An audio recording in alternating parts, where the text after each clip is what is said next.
Welcome back to our Friday edition of News Geelong. Diversitat is a Geelong provider of community services to the region in the areas of immigration, welfare, community development, youth, training, aged care and employment. Its vision is to empower individuals and communities to reach their full potential.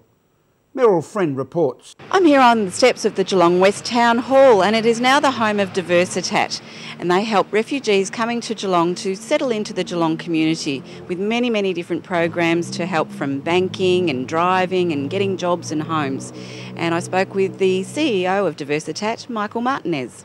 It starts from the moment they arrive in terms of our housing. That immediately you've got to get a roof over someone's head. So that's the first thing we do, is provide them with short-term accommodation. And then it's a process by which we do the household formation, assist them with medical checks, getting registered with Centrelink, all those kind of services, employment, training, that all flows. But initially it's all those very basic things about welcoming them to Geelong and the tools that they need to live in a community like this, because some of them, for example, the Currie, who are don't like to be known as Burmese, they're very unfamiliar with our way of doing things, whether it be banking, using ATMs, all that, everything. You can't take things for granted. So all the basics that we're familiar with are all a starting point for them. Yeah, for the majority of them. That's not to say for all the refugee communities that we get, because refugees can be a very diverse group. At the Geelong West Town Hall, Meryl Friend for News Geelong. Thank you, Meryl. The Mayor of the City of Greater Geelong, Councillor John Michell, is a man of vision and passion about our great city. Erin Pearson spoke with the Mayor regarding the strong advantages that the business community citizens can have in supporting our News Geelong program. Michell, down here at the breakfast this morning, how did everything go? Oh, I thought it went well. There seems to be a buzz of excitement in the air, and no doubt we sold the message of the city, and also sold the message of News Geelong, and it's a great vehicle for all of us. Channel 31 are doing a great job with Noel and yourself, and it's a great day. And what would you say to encourage businesses and locals to get on board and support Channel 31's News Geelong program? Well, I suppose digital TV's coming in a couple of months. Got an audience of 4 million people. What more do you need to say? Prime time. Probably be able to advertise on News Geelong at a quarter of the cost that you would on the Channel 7, Channel 9, Channel 10, I'd imagine. So striking the same medium. So what more can you say about that? And Erin was a good-looking one on the left. Thank you very much, Erin. Craig Martin is a man of significant experience in the world of media advertising and marketing. News Geelong spoke with Craig about the opportunities that will exist for Geelong business with the advent of Channel 31 going digital in May 2010. Meryl Friend reports. Craig Martin from Craig Martin Media, you've been involved with local community television in the past as well. What's the thing that you need to tell people about investing in local advertising? Localism works, it's as simple as that. With local bulletins, it doesn't matter which market you're in, whether you're in Melbourne, whether you're in Ballarat, Bendigo, Toowoomba, anywhere like that, you've got to support the local news, and that's where it basically peaks, and local businesses would be mad not to support it. So do you think there's a word out there that can make people become involved? How do you think that the local businesses could go about it?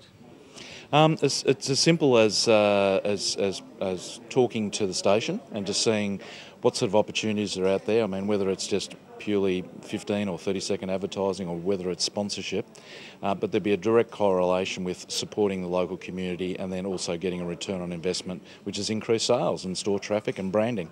And of course it's local, it's going to get to the people that really need it, and it'd probably be a quarter of the price of Melbourne advertising.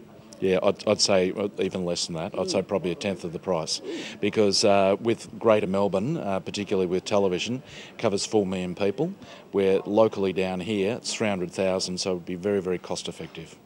Thank you for your time. Pleasure. Thank you very much, Meryl Friend. Geelong is open for business. offering an unparalleled range of assets and investment opportunities to grow and diversify the economy and workforce. A blueprint for delivery of jobs and investment for Geelong. CEO of the City of Greater Geelong, guest speaker at the Business Network breakfast this morning, speaks with Erin Pearson. Here with Stephen Griffin, CEO of COGG. Stephen, how did you find the breakfast this morning? Fantastic, Erin.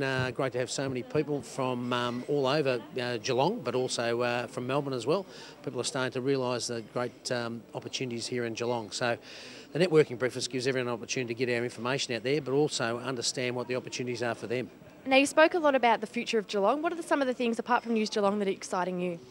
Well, I think the biggest thing is that we're going to have a lot of growth in Geelong, so that means diversity of population, but also means we're going to be able to get a lot of projects up and going. So the arts and cultural precinct's a big one. We've always been a very strong sporting community, obviously with the Geelong Cats and strong basketball as well, but very strong local football, netball clubs. This issue gives us the chance to have some real diversity about what we do. So an arts precinct, the improvement of the library and heritage centre, the Geelong Performing Arts Centre, the gallery. That's probably one of our closest projects we'll have to getting up and going in the next few years. The Geelong Convention and Exhibition Centre is another one where we obviously need down here an area where we can have big functions, but there's more and more people wanting to have conferences and conventions here in Geelong, but we haven't got a facility for that. So that'll be a very strong project we push over the next few years, and we're having some real success with that. And the other one is developing our northern Corio Bay, access to that Yarra Street Pier. So those opportunities are just the ones that we've got going at the moment, but in with Deakin and the Gordon, educational opportunities, the development of new schools, Armstrong Creek where there's going to be 60,000 people. So there's a real diversity of projects out there. So a lot to keep our eyes and ears open for the future. It's going to be a fantastic future, and yeah, the World Cycling Championship here, all the world's eyes will be on us, and now we're putting the bid together for the World Soccer World Cup, which will be a fantastic thing if we have that at Skilled. That'll be the MCG, and Skilled will be the lead stadiums, and then of course the opportunities for the city that might come out of a bid that the world really turns onto Geelong and focuses in on us. Fantastic. Thank you for your time. Thanks, Erin. Thank you to Erin and Steve Griffin, CEO of the City of Greater Geelong. And remember, Geelong is ready to be a model for growth in Australia. After the break, we'll return with sport and weather here on the Friday edition of News Geelong.